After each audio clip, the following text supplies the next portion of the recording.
All right, Paul, who are you paying up for who is over 8K?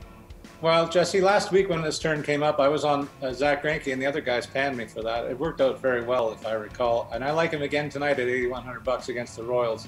Oddly, his price is cheaper than it was last time out, and he still has that 109 whip in his last 45 strikeouts over his last 58 innings pitched, allowing a typically low 12 walks in that span. The opposing starter is Brady Singer, who has a whip of 1.90 and an opposing batting average of .332.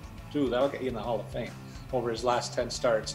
He faces a KC club that ranks 13th in the AL in runs scored, while his club leads the junior circuit in scoring. So it looks like another high win probability for the Astros veteran.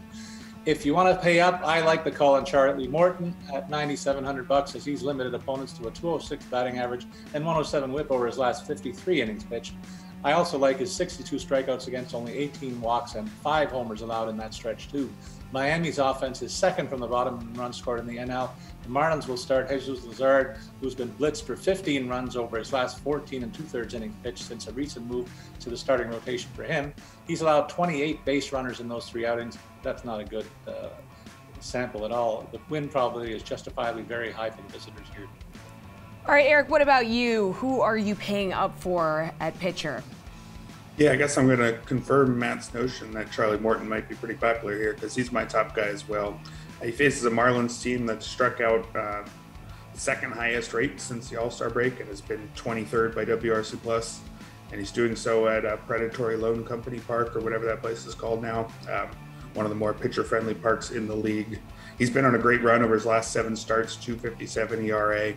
He's just fully back, even though he's 37 years old. His numbers tailed off in the way you'd expect last year. ERA was all the way up at 4.74. He lost his high strikeout rate, but that's back 28% on the season.